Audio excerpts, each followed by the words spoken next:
Todo lugar. Bom dia pessoal, vamos aqui falar sobre Enoque hoje, tá? O caminho de Enoque. Eu poderia falar de um modo como eu entendi, mas eu vou falar pelo escrito, e eu não sou muito em palavras também, então eu poderia fazer um vídeo menor. Então com isso aqui eu vou fazer um pouco maior. O caminho de Enoque. Hebreus 11, 5, 6.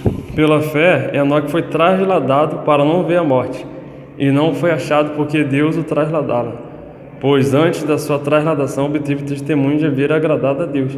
De fato, sem fé é impossível agradar a Deus, porquanto é necessário que aquele que se aproxima de Deus creia que Ele existe e que se torna galardoador dos que o buscam.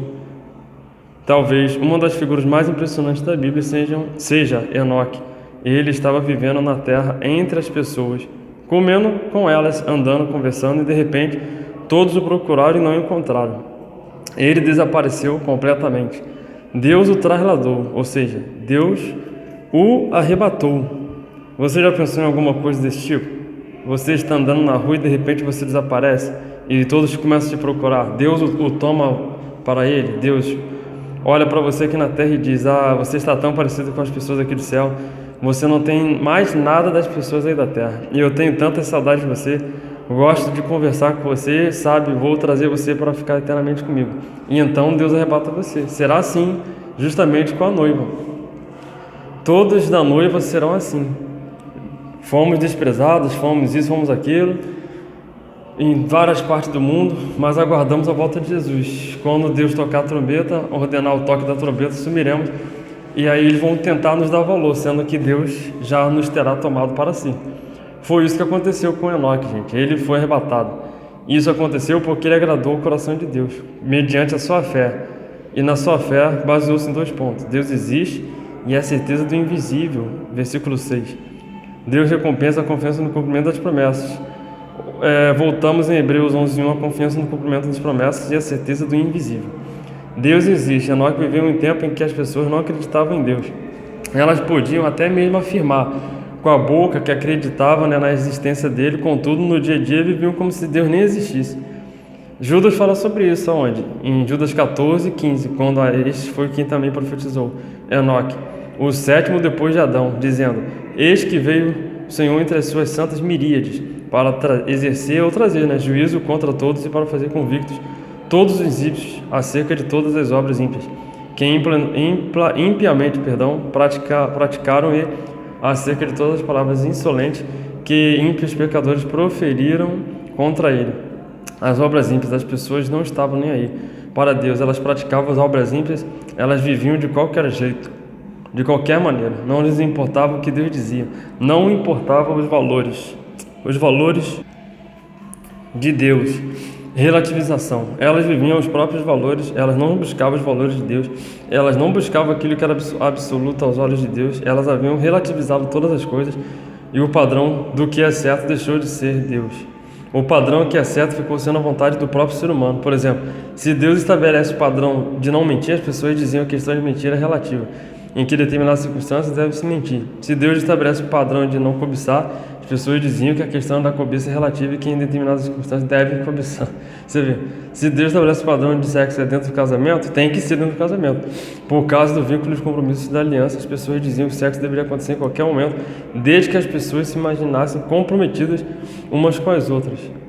Enquanto as pessoas relativizavam todas as coisas, mostrando com as suas práticas que não acreditavam em Deus, Enoque continuava proclamando a existência de Deus. Ele continuava vivendo segundo os padrões de Deus, sendo fiel à sua palavra. E não somente isso, Enoque não apenas vivia segundo a palavra de Deus, mas também ele chamava as pessoas à mudança de conduta. Ele não ficou passando a mão na cabeça das pessoas dizendo: Deus é maior, Deus é cheio de graça, pode continuar vivendo da mesma maneira, e passando a mão na cabeça, se tranquilizando. Não, antes Enoque anunciou a verdade. Ele tinha certeza da existência de Deus, ele tinha certeza da existência dos padrões absolutos de Deus, e ele não abriu mão desses valores absolutos por causa da sociedade. Ele se levantou cheio de ousadia e profetizou contra aquelas pessoas. Por isso, ele obteve o testemunho de haver agradado a Deus, porque é por isso que se vai ser arrebatado.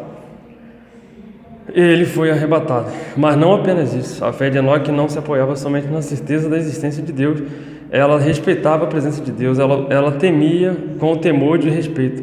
ela também se apoiava na convicção de que Deus recompensaria, e Enoque agradou muito a Deus, porque ele cria na existência de Deus, e também tinha a certeza de que Deus recompensava aqueles que o buscavam. Deus recompensará. Enoque tinha a certeza de que Deus, aliás, a certeza de que não era fútil viver da maneira como ele vivia. Ele tinha a convicção de que experimentaria benefícios por viver daquela maneira, e ele não estava andando em santidade por causa de um ideal. Ele andava em santidade porque ele tinha certeza que era o melhor para ele, para a vida dele. Ele teria ganhos por andar daquela maneira. As pessoas precisam saber que a vida com Deus tem a promessa da vida aqui e da vida por vir. Deus recompensa também. Mas como Enoque conseguiu forças para viver dessa maneira? Profetizando contra o pecado e permanecendo firme, olhando para as recompensas celestiais. Em Gênesis nós encontramos a resposta. O capítulo 5, versículo 24 diz que Enoque andou com Deus. É um relacionamento construído dia após dia como em uma caminhada. Perseverança, continuidade, constância, não ao imediatismo. Um relacionamento com o Senhor é como uma longa caminhada. Não se chega ao destino no primeiro dia, nas primeiras horas, nos primeiros minutos. A cada dia novos passos são dados. A intimidade é construída, o relacionamento é fundamentalizado, e assim Enoque andou com Deus, e a cada dia na sua fé no invisível foi consolidada. Então o próprio Senhor o recompensou. Bom, linda, né? Muito linda essa história. Ela é real, ela foi real e continuará sendo real para todos aqueles que fizeram como Enoque fez. É um homem de Deus, glória a Deus, boa para meditarmos e refletirmos sobre a nossa fé, a nossa conduta em Deus e nossa comunhão com Ele também. Bom, é um dos textos maravilhosos que eu acho de todas as histórias da Bíblia, e realmente um dos maiores exemplos. Depois, para mim, vem o do centurião de Cafarnaum, em segundo lugar. Primeiro Enoque, para mim, depois centurião de Cafarnaum. Em terceiro, Davi. Em quarto, eu não teria agora, eu teria que repensar, mas os três primeiros exemplos depois de Jesus, porque Jesus é o maior exemplo de todos, porque fazer o que ele fez por nós, uma vez que nós pecamos, uma vez que nós erramos no Jardim do Éden, uma vez que nós tomamos uma posição de desobediência, uma vez que fomos negligentes e cometemos erros, ainda hoje cometemos, mesmo tendo sido lavado no sangue do Cordeiro, ainda aceito a Jesus na frente do púlpito, cometemos ainda muitos erros, mas nós cremos que o poder de Deus, o sangue dele, é o que nos ajuda, que nos comporta e nos traz a verdadeira força, a verdadeira essência de nós, ao confessarmos nossos pecados, reconhecemos que somos pecadores e que precisamos tão somente depender de Jesus, porque ainda que não nós errássemos, ou quase não errássemos, porque é impossível para nós não errar, porque só quem nunca errou foi Jesus. Mas ainda que quase não errássemos, mesmo assim somos pecadores, somos falhos, e sempre em alguma parte da vida temos a fraqueza em si, e muitos julgam a cada um pastor e não quer fazer de ir na igreja porque o pastor é isso, o pastor é aquilo, porque o irmão é isso, porque o irmão é aquilo. Aí recebe a bênção, agradece em questões diferentes dessas que estão julgando o pastor. Como eu já disse em outros vídeos, vai na frente, agradece, conseguiu um filho, 2 filhos, 3 filhos, 4 filhos, não importa qual foi a bênção, faculdade, promoção no emprego, entre outros, carros, mansões, ostenta coisas. Aí depois dali só agradece ali e volta no momento de evento especial, evento culminante, evento que junta pessoas, mas não faz como tem que fazer, que é no momento de fraqueza, no momento de doença, no momento de que a gente tem que se apegar com Deus em todo o tempo, na doença ou não, porque até nos casamentos, quando se promete uma pessoa, é na saúde e na doença, é na fraqueza e na fortaleza, é na saúde e na doença, é na riqueza e na pobreza, e entre todas as coisas, na ambiguidade do ser, como todos têm acompanhado nos estudos anteriores, pois a ambiguidade da vida existe. Não dá para somente falar às vezes uma coisa, e às vezes referente à parte da ambiguidade, mas porque tem gente que acha que nós às vezes falamos e não cometemos erros, mas cometemos e erramos, e às vezes erramos sem querer, outras vezes por querer, Mas o que tem que separar e colocar em vista é que devemos olhar para o Pai somente para Jesus, não para o irmão, orarmos uns pelos outros e confessarmos nossos pecados uns aos outros de todas as maneiras, mas principalmente a Deus, que é o nosso Rei, nosso Shidoshi, nosso Mestre. Ele vive, reina e breve vem para nos tirar daqui, retirar mediante a sua graça e misericórdia, porque muitos nossos parentes às vezes não querem dar mais ouvidos, nem amigos, nem vizinhos, e às vezes nós solitariamente somos, fisicamente, mas Deus é conosco. Eu creio que Deus está comigo e vai me dar a vitória em nome de Jesus. Vou vencer na fé de todas as fés, porque não realizei nada aqui, não ostento nada e ao mesmo tempo não realizei nada. Não tenho filhos, já namorei, mas nenhuma cônjuge quer vir para Jesus. A gente ora, prega a palavra, fala. Não somos, não vamos fazer de ser arbitrário, de querer trazer a pessoa à força, não, porque não é pela força nem pelo poder, mas pelo meu Espírito. Quem diz o Senhor, é pelo Espírito dele. Então a semente está plantada em cada coração. Não adianta vocês ouvirem a palavra aqui no vídeo ou pessoalmente, mas não tomar posição, a atitude de ir para a igreja buscar de verdade. Então é isso, tem que ser genuíno, não para agradar alguém, porque a pessoa que estava namorando agora há 8 meses terminou comigo porque soube que eu era da igreja desde o início, mas não contou para mim que ela era bruxa, e não contou por medo, e também não contou que era uma outra coisa, e essa é uma parte muito pessoal dela, não dá para contar aqui.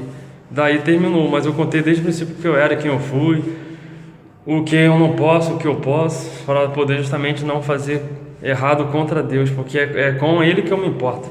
E dentre todos que eu namorei, ainda não casei, não realizei nada, nem na parte profissional, nem sentimental, também nem os sonhos que não dá para contar, porque é segredo meu mesmo com Deus.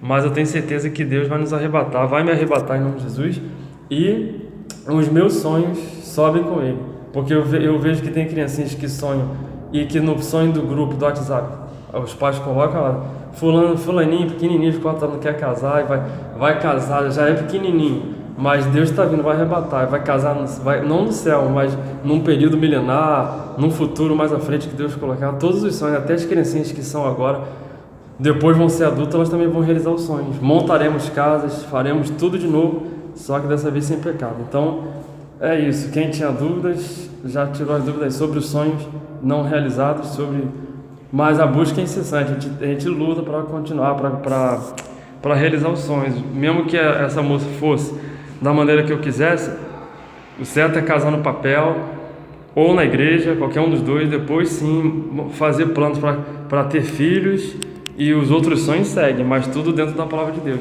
porque ficar como está os dias de hoje, morando junto, não é certo. E ostentar coisas também, como carros, mansões, todas essas coisas materiais vão ficar. Nossas roupas também vão ficar, tudo vai ficar. O que vai mudar é a nossa carne, porque Deus nos criou, nos mudou do pó da terra. Então seremos transformados no corpo glorificado como o de Jesus. Aleluia. Maranata, as horas vem Senhor Jesus. Amém. Esse é o recado. Deus abençoe a cada um. Forte abraço a todos. A paz do Senhor. Gente, eu até esqueci aqui um negócio. Deixa eu apertar aqui. Eu estou gravando pela outra câmera.